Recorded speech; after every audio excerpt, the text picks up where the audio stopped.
Hey, what's going on? You energetic, I don't need to talk like that.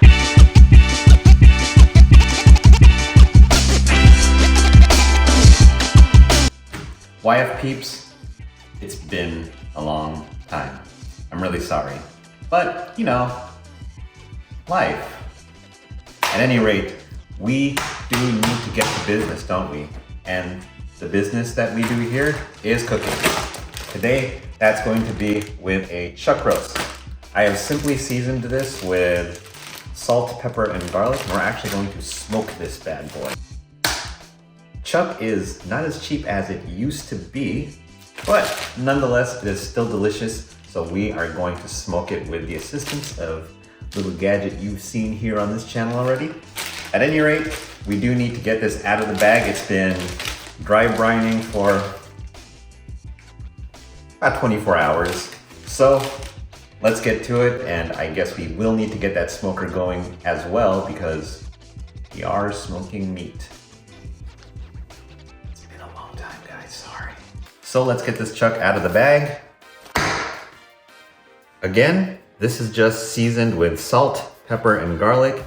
If you have seasonings that you like, I don't know, some herb blends or whatever, go for it. I try not to take away too much from the flavor of beef because this is beef and I want to taste beef. I don't want to taste tarragon.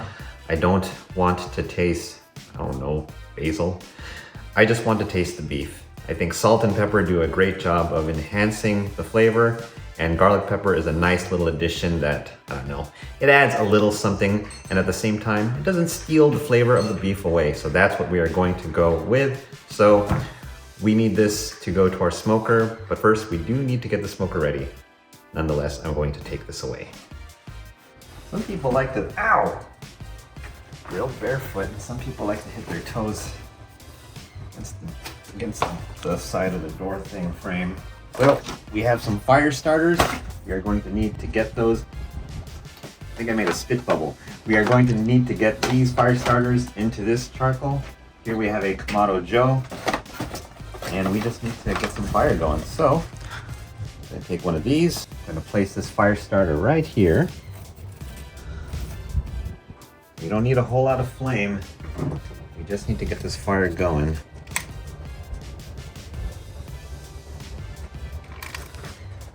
Once this burns down or burns out or whatever, we should be ready to get this whole grill to temp. And from there, we add wood, and we add our meat, and then we retreat for a while at least. We want meat. Me hungry. All right. So once you're getting to about 250, you're gonna go ahead and choke your valves. Well, there's only one valve. You're gonna choke the one valve at the top, and you're gonna close the vent at the bottom. And I think it's time for meat.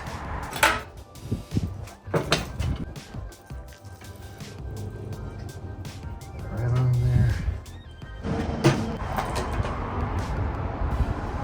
Gonna get my predictive thermometer in there. Get it all nicey nice. Close this up. And I'm going to set this to 170. Could probably just hold down the button, but whatever. So 170 is what we're going to cook it to. Once it gets to 170, we are going to wrap that guy. That guy. That guy. We're going to wrap that guy once we're at 170. We'll be back in a bit. So it's been about 3 hours. We are going to actually check on this. Gonna see how it's feeling. We might need to wrap it up, cook it a little longer, and maybe close to done. It all just depends. Science and anyways. Let's give it the old poke test. So,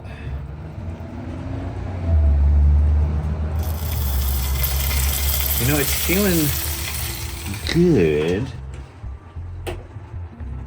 but I think we will go ahead and wrap it. Okay, Got some butcher paper here from HEB. Not sponsored, but I do love me some HEB. Did I tell you that I'm now living in the state of Texas? Well, I'm living in the state of Texas. Anyways, let's get some paper laid out.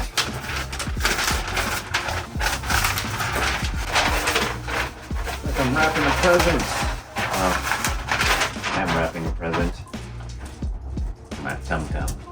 All right, let's pop this back open and get this on the butcher paper.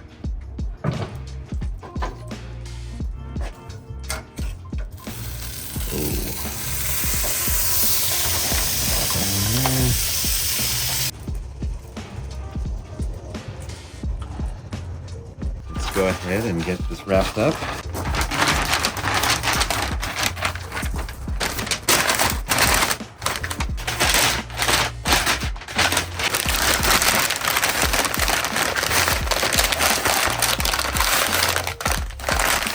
Get this back on the grill.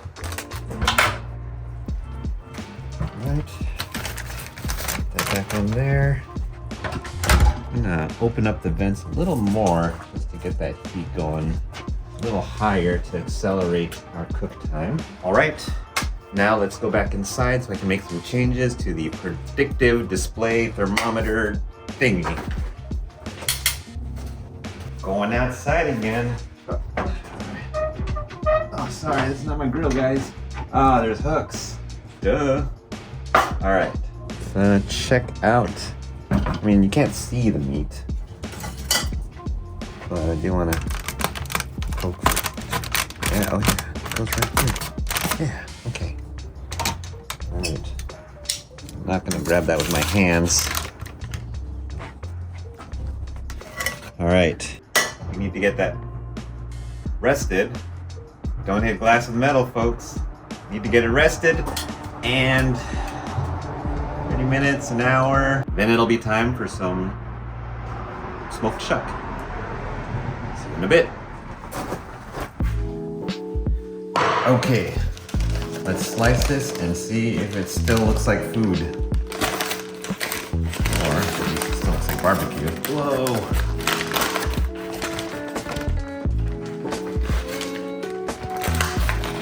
Quite nice. Ooh, yeah. Got the thermometer. Let's slice into this and see how we are looking.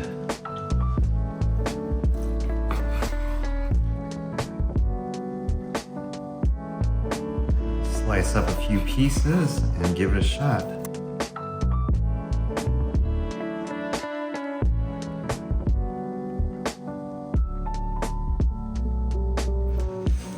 There we are, smoked chuck.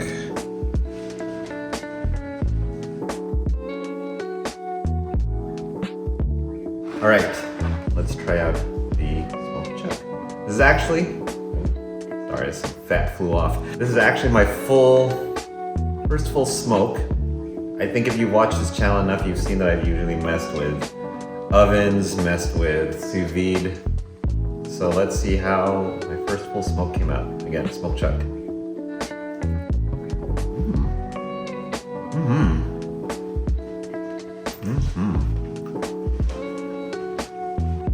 Tastes different from sous vide, I'll tell you that much. But it is delicious. I probably could have gone with a lower temp and a lower or more cooking time, but it eats really easily. I think I did pretty good. And hopefully you will take this and make it even better. At any rate, smoked chuck is a wonderful dish to prepare, especially if you can get it on the cheap. Sometimes it can be a little pricey, but places like Costco, you'll be all right. Also, huge shout out to TJ and Min for lending me their kitchen, as well as their smoker, and TJ for giving me some tips on the Kamado Joe. I've never used one, so thank you so much, TJ. And thank you so much, Min. And thank you to the girls as well, Solus and Luna, their dogs. At any rate, until next time, YFP out. Place it. Hey girl. I think Solus was trying to eat some rocks. So weird. I do love Good job. Come here. Good job.